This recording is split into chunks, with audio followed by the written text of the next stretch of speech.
Dick Hughes is here, fabled as the last American to leave Saigon in 1976. Hughes ran the Shoeshine Boys Project for homeless children before the collapse of the South Vietnamese government ended that venture. His colleagues Nguyen Ngoc Long and Don Thanh Lim were arrested by the Vietnamese authorities in 1990. While Hughes helped gain the release of Long, Lim is still being held by the Vietnamese. Joining me now is Dick Hughes and Nguyen Ngoc Long, and I'm pleased to have both of them with their story. Welcome. Thank you. To have you. Nice to be here. Thank you. A little bit first about how you went to Vietnam, avoiding the draft and at the time, and wanted to set up. I was upset by the war. I was an actor in Boston. Right. Couldn't concentrate on the acting, and I decided to try to go and do something to help. I'd received a draft notice, so I decided, sort of a switch, refuse the draft and go to Vietnam. Right. So it was an impulse, being upset by the war, to go there. Didn't know what I was going to do. Didn't know how big the city was. I was just going to the war zone, packed 2 sets of clothes, borrowed some money, and went off to Saigon. When I got there, the first day, I was approached by one of these kids who spoke some English as I was getting my press credentials. I had a press letter from the BU News, and he said to me, I'd come 13,000 miles in the middle of a war zone, and he said to me, what's your name? Where you work, you GI or civilian? Almost like, let me see your license and registration. Right. I was startled and stunned. That's the first thing that caught me. And I brought them, a group of about 11 of them, into the first home that I rented. Got up to 18 kids, and then I realized that this had to be a Vietnamese project, not a foreign project. I could give the kids love and attention, but they needed school and medical care and stuff like that. And that was when people came to help from the community. Lam, Liam, students came, and they developed 8 homes, 6 in Saigon, 2 up in Da Nang, and I took care of about 300 kids from 1969 to 1975 when the war ended. Yeah. And how did you get to the United States? I went here. I know you have a problem with your throat, so I'll explain that, so don't. Yes, my problem. I went here 3 months ago. 3 months ago? Yeah. Yeah. Before that, I was released in 1993, in April 1993. You were in prison until 1993? Yes. Prison? From 90 to Yes. 93. From 90 to 93, right? Yes. And after that, I applied to go to the States. So I left Vietnam on the 11th. Have some Sorry. water. I tell you what, have a glass of water if you would like, and I'll have Dick pick up that part of the story. And so. he applied for refugee status in the United States. He wanted to stay in Vietnam, but the situation was too difficult for him. The people in the economic section of the government said, stay, you're an economist, you could help rebuild the country, which is he wanted to do. The security section said, you've had contact with Americans, you could be a spy. So he had to leave, and he came here as a refugee. He was accepted and arrived here January 12th. He's down in Maryland with his 2 sons, starting over at 58.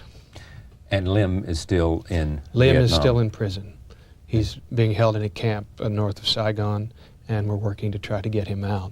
Well, under what pretense is he being held? They initially were arrested for contacts with an American named Mike Morrow, who was a journalist, an anti-war American during the Vietnam War, later was a businessman.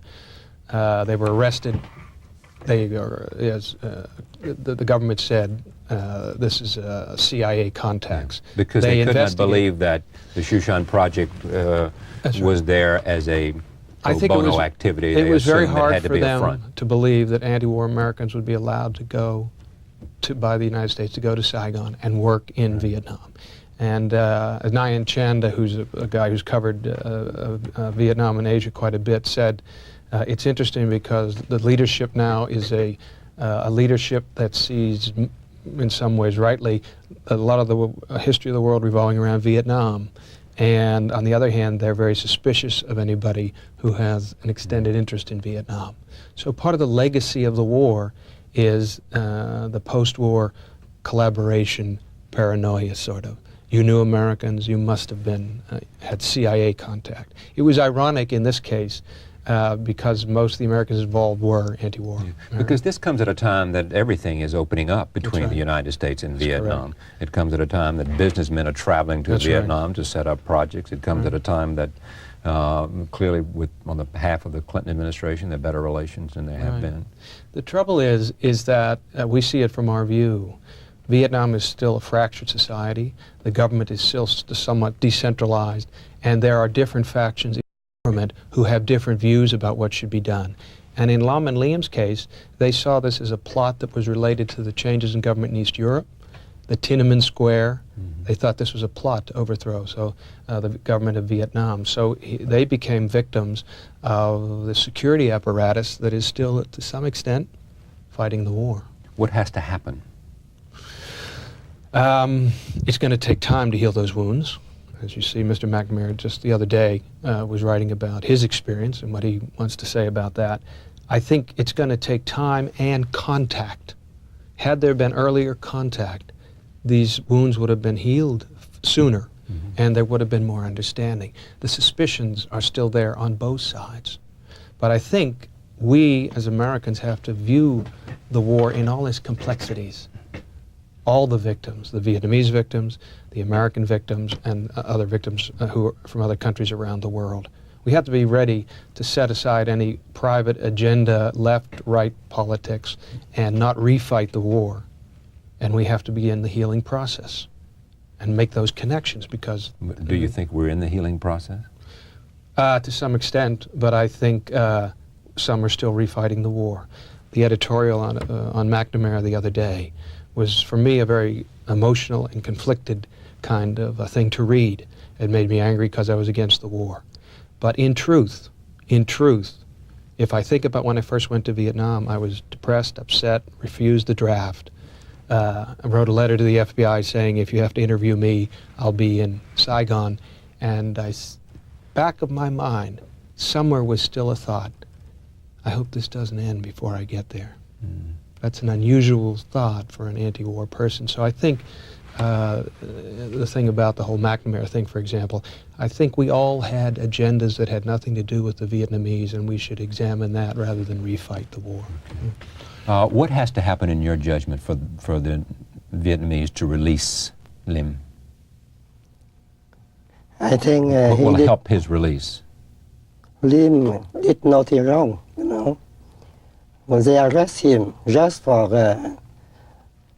has been association with Mr. Mike Morrow.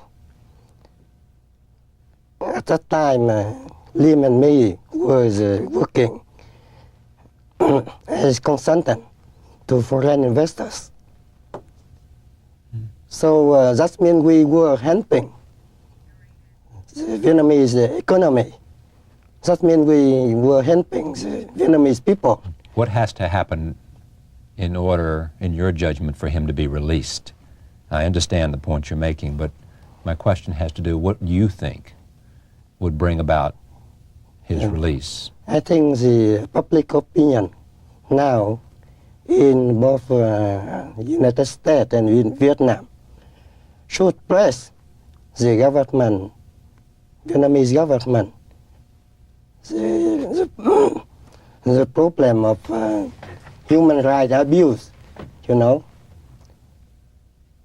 In Vietnam now, they have improved a lot about human rights and about democracy, but not enough.